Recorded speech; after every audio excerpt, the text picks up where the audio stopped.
Hi there, I'm Marcia. I worked 2 jobs to pay my mother's bills, thinking it would finally earn her love.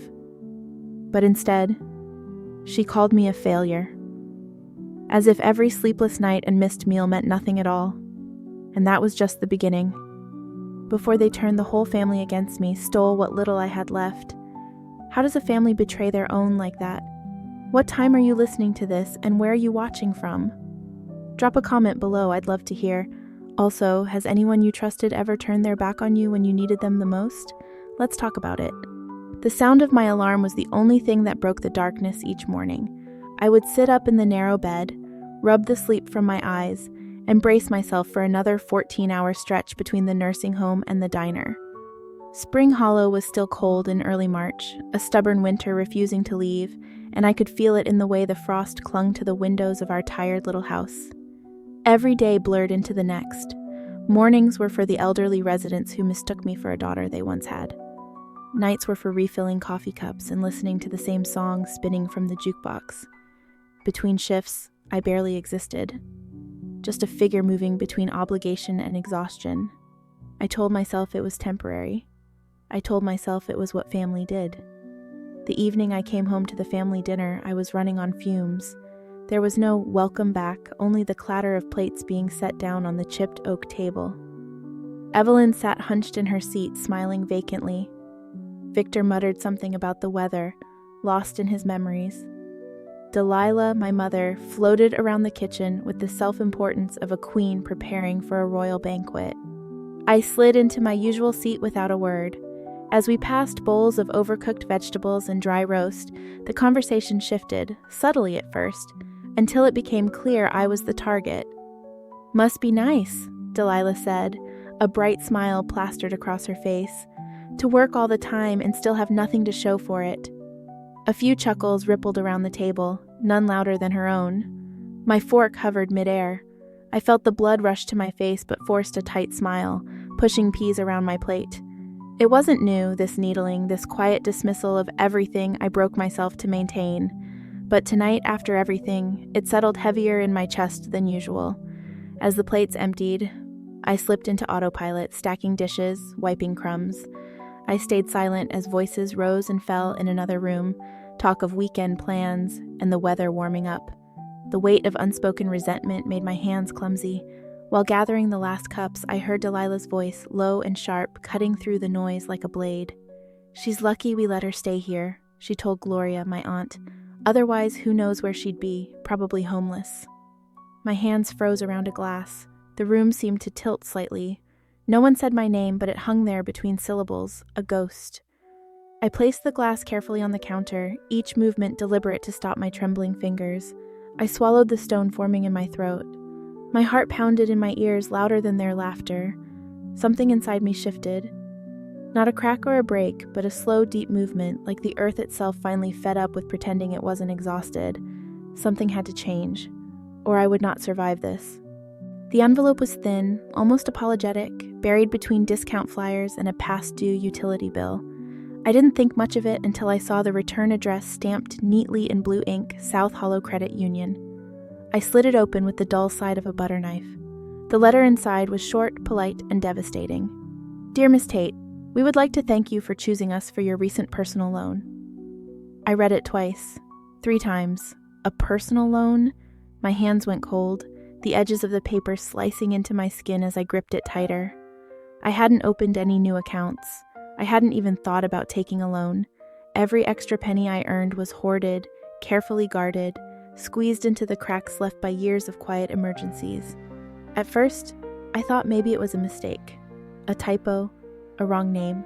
But there it was again, Marcia Tate, bold and final. The world around me seemed to blur. I could hear the ticking of the old kitchen clock, louder than usual, each second striking the back of my skull. When I finally found my voice, it came out in a whisper meant for no one but myself. She did it. Delilah. The realization sat heavily on my chest, more suffocating than surprise, heavier than disbelief. It wasn't just the betrayal of a signature, it was the theft of something far deeper. The theft of trust, the theft of any lingering illusions I had about loyalty, about family. I sat at the kitchen table, surrounded by reminders of a life built on dutiful silence, and let the letter fall from my fingers. My mind raced back through years of covering bills that magically appeared in my name. Debts I had paid without questions, because that was what good daughters did. That was what family meant. How many times had I closed my eyes, signed a check, swallowed my doubts, convinced myself that Delilah needed me more than I needed peace? Too many. I tucked the letter into a drawer and pressed my palms into my eyes, feeling the burn of hot tears that refused to fall. I couldn't afford to cry yet. Not now.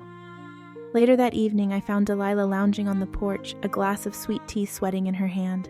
The golden light of sunset caught the silver strands in her hair, casting her in a false halo. She smiled when she saw me, all warmth and motherly affection, an illusion so perfect it almost hurt to look at. I sat beside her, pretending I didn't know, pretending I was still the fool she thought she had raised. "Mom," I said casually, my voice too light, "have you heard anything strange from the bank lately?" She shrugged, sipping her tea like I had asked about the weather. "Nothing important," she said. "Banks always find ways to mess things up, don't they?" Her smile never wavered. Neither did her guilt.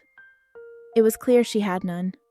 I nodded slowly, feeling something shift inside me, something that once bent easily now threatening to snap. "Yeah," I murmured. "They sure do." The lie sat between us, thick and sour. She leaned back in her chair, closing her eyes against the fading sun, utterly at ease. I watched her for a long moment, the shape of her, the woman I had spent my whole life protecting, excusing, loving despite everything. And I realized then, with a cold, terrible certainty, that she would not stop. Not unless I made her. Later that night, as I sat on my bed, the letter unfolded again in front of me. I whispered a vow so soft, only my own battered heart could hear it. This time, I would not be the fool. The first thing I noticed was the silence. It wasn't the usual kind, the type that crept in around the edges of a lonely life. No, this silence was thicker, almost sentient, wrapping around the porch of the house like a warning. The two men standing at the foot of the steps didn't look up when I pulled into the drive. They wore matching dark jackets with South Hollow Credit Union stitched neatly over the breast pocket. One clutched a clipboard, the other a bright red foreclosure notice flapping limply in the breeze. For a moment I thought I had wandered into someone else's nightmare. Then I saw my name on the paperwork. "Are you Marcia Tate?" the man with the clipboard asked, voice flat, official. I nodded because I didn't know what else to do. He handed me the papers, explaining something about unpaid debts, impending action, the need for signatures. I couldn't hear him, not really. His words blurred into the thundering of my own heartbeat. The neighbors were already watching. I could feel their eyes from behind their blinds, through the cracks in their door frames. Spring Hollow was small. Bad news traveled faster than the morning coffee brews. When the men left, I stood frozen, the papers heavy in my hands. I felt exposed, gutted, like someone had stripped me bare in the middle of the street. I had worked myself into the ground to avoid shame, to keep our family afloat. And here I was, drowning publicly anyway. The walk to the front door felt endless. Every step weighed more than the last. I didn't meet anyone's gaze, but I could feel the whisper of their judgment against my skin like a cold slap. Inside, the house was dark, empty.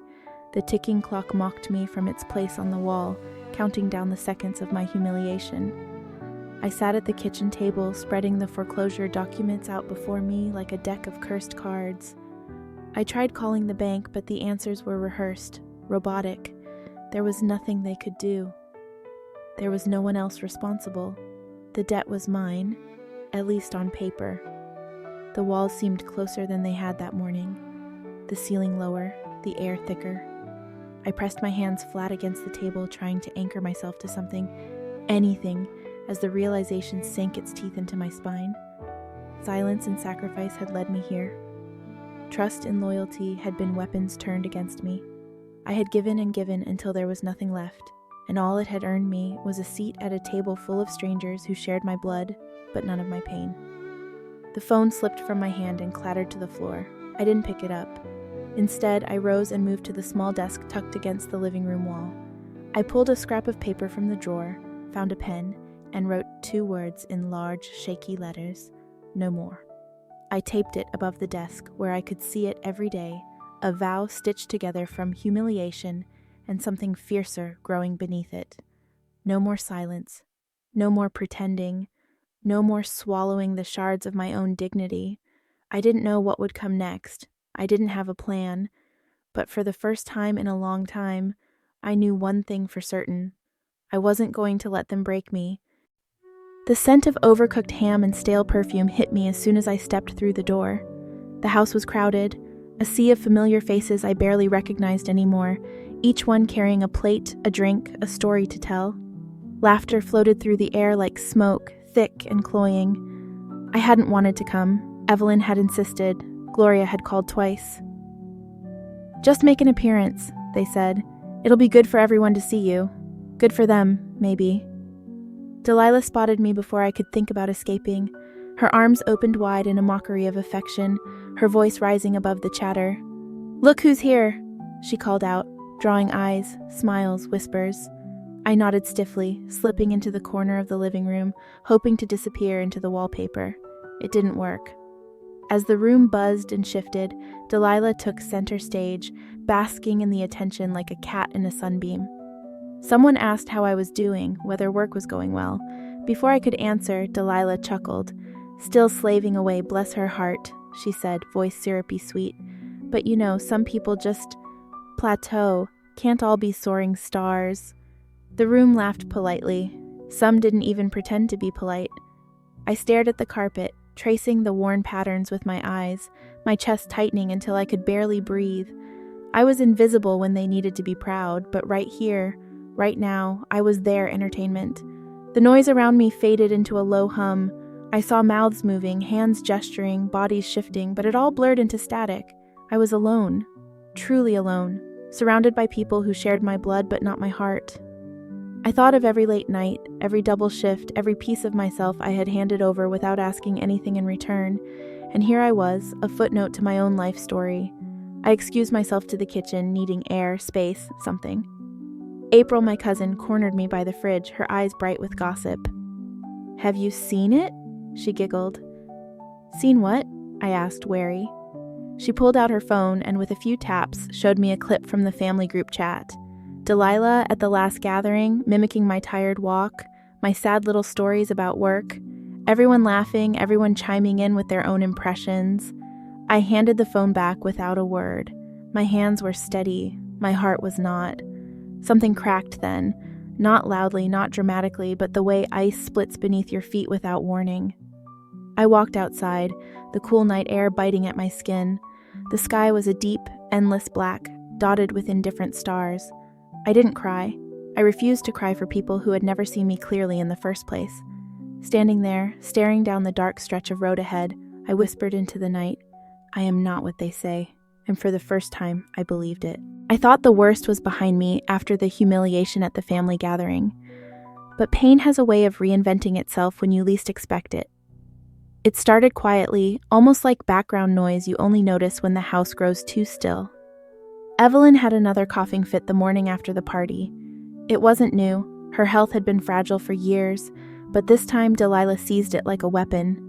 If Marcia had been more attentive, she said loudly enough for the whole house to hear, maybe Mom wouldn't be this bad. I stood there, hands full of dishes, staring at her, waiting, hoping she would laugh, say it was a joke, something, anything. But Delilah just shook her head, her face pinched in performative worry, and busied herself adjusting Evelyn's blanket.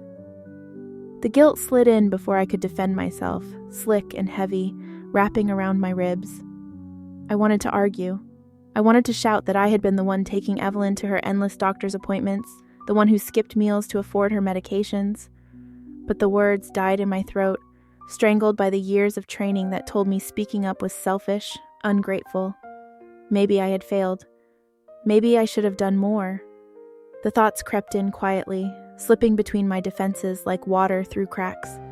I spent the rest of the day folding laundry, sweeping floors, trying to scrub away the knot in my chest. At night, lying in my narrow bed, I replayed Delilah's words over and over until I couldn't tell if they were hers or mine anymore. "You should have done more. You failed them. You are the reason she's suffering."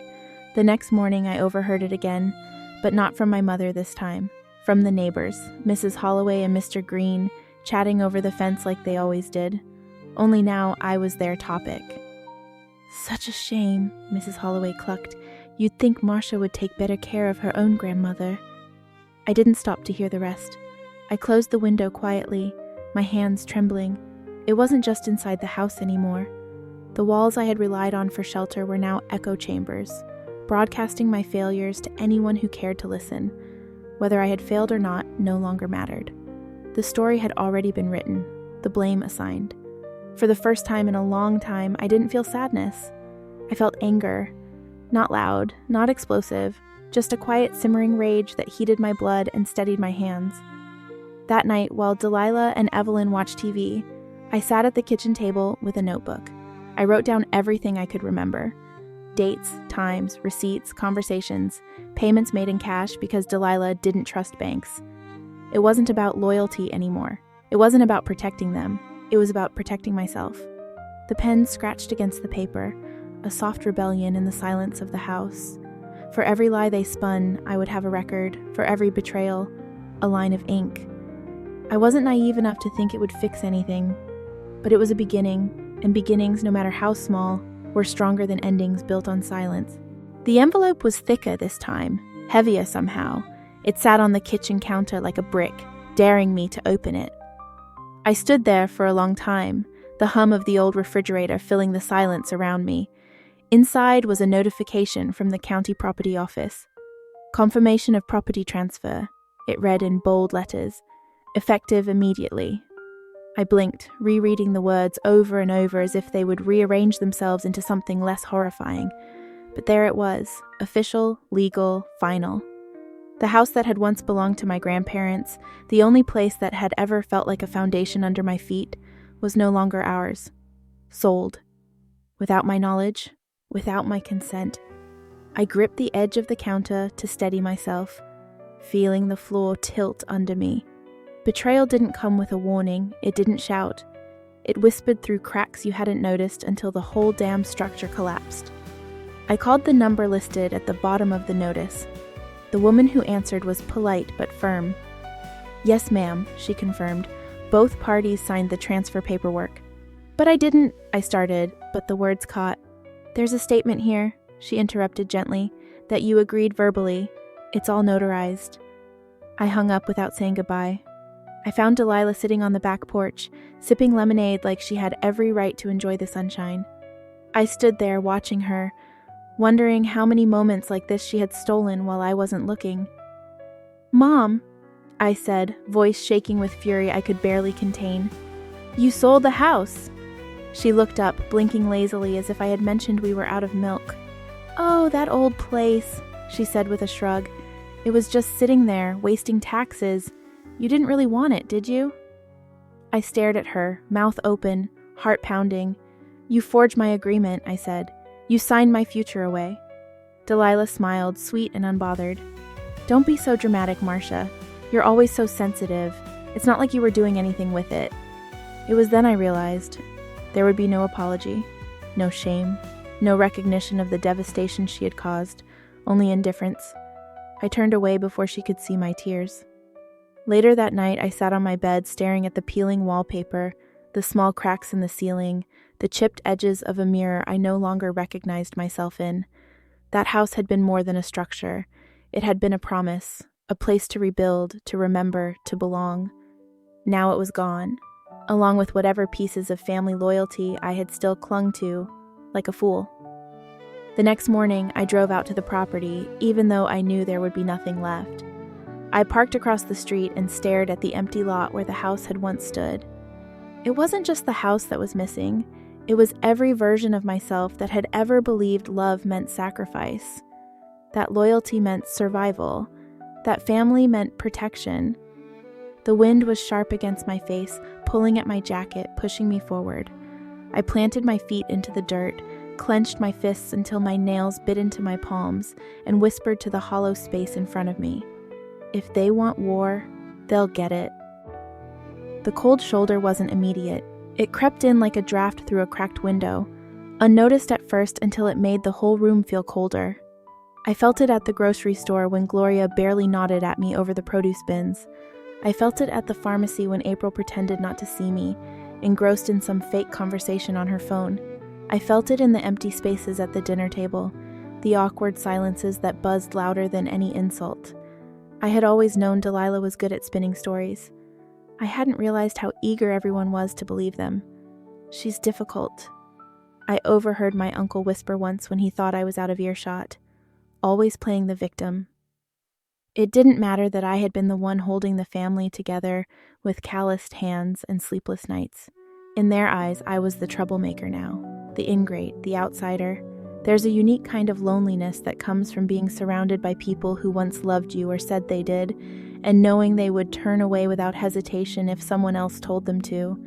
And Delilah had told them to. The betrayal wasn't loud. It was 1,000 tiny cuts. The way Evelyn looked at me now with cautious pity instead of warmth. The way Victor avoided meeting my eyes altogether. Even the house seemed to reject me, the familiar creaks of the floorboards now sharp and accusatory.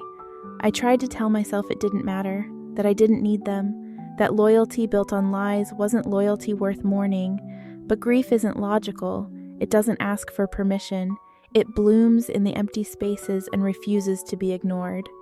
The final blow came in the form of a white envelope slipped under my door, a wedding invitation, April's wedding, and a small, handwritten note at the bottom, in Gloria's unmistakable cursive.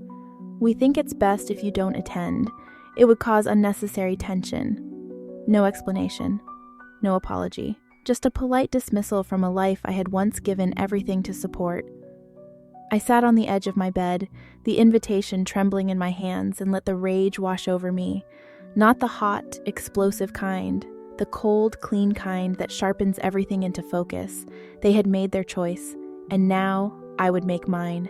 I spent the next few days moving like a ghost through the house, careful, quiet, unnoticed, gathering documents, hiding away what little savings I had managed to scrape together. This wasn't just about leaving the house anymore. It was about leaving behind the version of myself that thought love meant sacrifice. That believed loyalty was owed no matter the cost. That night, standing in the doorway of my room, I looked around at the pieces of a life built on someone else's terms. I wasn't angry anymore. I was free. Tom Bennett's hands shook slightly as he set the coffee down between us. The diner smelled like burnt bacon and tired hopes, but it was the safest place I could think to meet him without raising suspicion. He glanced around like someone about to confess a crime. Maybe he was. "You were just a little thing," he said finally, voice low. "But I remember, Delilah wasn't always who you thought she was." I nodded, encouraging him without words. She used to borrow from everyone, promises, sweet smiles, and when they needed her the most, she was already gone. He sighed, sinking back in the booth. "Your dad tried to fix things. That's part of why His voice trailed off. I didn't ask for the ending of that sentence. I already knew it. Sitting there, listening to a man old enough to have seen too much and still regret it, the puzzle pieces clicked together with a sickening finality. Delilah hadn't stumbled into betrayal. She had perfected it. The drive home blurred past me in a haze. By the time I stumbled into my room, the realization weighed heavier than exhaustion. I sat on the edge of my bed, staring into nothing, letting the memories wash over me. Birthday promises that never materialized, whispered justifications for missing rent payments, the way she always framed her choices as sacrifices for the greater good, when the good never seemed to reach anyone but her. It had always been there. I had just been too desperate for love to see it. The next morning, fueled by a numbness I couldn't shake, I pulled out my best dress and prepared for the job interview that, if successful, would mark the first real step toward severing ties. I was brushing a strand of hair behind my ear when my phone buzzed. An email. Subject line: interview cancellation confirmation. I stared at it, heart thudding against my ribs. I hadn't canceled anything. Frantically, I called the company. The woman on the other end was polite, apologetic, confused. "We received a cancellation from your email yesterday afternoon," she said. My stomach dropped. My fingers trembled around the phone. It didn't take a detective to figure it out. Delilah. She hadn't just taken my money, my home, my family. Now she was trying to take my future too. The rage that rose in me wasn't loud. It wasn't messy. It was clean, pure, sharpening every nerve ending in my body. I didn't confront her. I didn't waste my breath. Instead, I packed a duffel bag, just the essentials. Clothes, documents, a few keepsakes that still felt like mine. I moved with a quiet efficiency that surprised even me. As the sun dipped behind the horizon, I closed the door to my room for the last time. The click of the lock sounded final, like the closing of a chapter written in blood and regret. No more chains, no more hoping for a different ending, no more. The call came early, the kind that jerks you out of half sleep with a pounding heart. It was the leasing office. Their tone was clipped, formal. "There's been an attempt to remortgage the property, Miss Tate," the woman said. "Under your name." I didn't even blink. By then I had stopped expecting mercy. She laid out the facts. Forged signatures, false statements, a web of lies so carefully spun, it would have trapped me if I hadn't already stepped away. Delilah hadn't been desperate. She had been deliberate. She knew exactly what she was doing. The betrayal didn't sting the way it once had. It was colder now, duller, like an old wound that had finally scabbed over. I went to the leasing office, papers tucked under my arm, the ones I had been quietly collecting for months, every payment I made, every lie she told, every signature that wasn't mine but bore my name. I sat across from a legal advisor, my hands steady for the first time in weeks. We filed charges, fraud, identity theft. It didn't bring joy. It didn't even bring anger, only a grim, necessary satisfaction. Cutting the final thread wasn't an act of rage. It was an act of survival. Walking out of the courthouse later, I tilted my face up to the sun. The world didn't feel different. No angels sang. No banners flew. But something inside me shifted. I thought back to all the years I had spent begging for a seat at a table that had never been mine. All the nights spent wondering what more I could give. All the mornings spent convincing myself that love meant bruising myself for people who only ever took. I thought I would feel empty. Instead, I felt clean. I drove home, or what had been home once, and packed the rest of my things. There wasn't much left. A few books, some clothes, the photo of me and my dad from a better time, tucked carefully into a jacket pocket. No one tried to stop me. No one noticed I was gone. The road stretched ahead, long and quiet, pulling me towards something I couldn't name but felt bone deep. As the town faded behind me, the weight that had sat on my chest for years lifted, piece by painful piece. For the first time in my life, I wasn't running away from something. I was running toward myself. Life has a way of teaching us that not everyone who claims to love us truly does. Sometimes the ones we trust the most are the ones who chip away at us the slowest. Through all the betrayals, the heartbreaks, and the silent goodbyes, I learned the most important truth. My worth was never measured by the sacrifices I made for people who only loved what I could give them. Walking away wasn't giving up. It was choosing myself for the very first time. Maybe you've been there too. Maybe you're standing at that same crossroads, wondering if choosing yourself makes you selfish. Let me tell you, it doesn't. It makes you free. What about you? Have you ever had to walk away from a place or a person to find yourself again? I'd love to hear your story. Drop a comment below, tell me where you're from, or just leave a 1-inch if this touched your heart. If you found value in this story and it resonated with you, please consider subscribing to the channel. Your support means the world to me and helps bring more real stories like this to life. Let's stay connected. There's so much more ahead.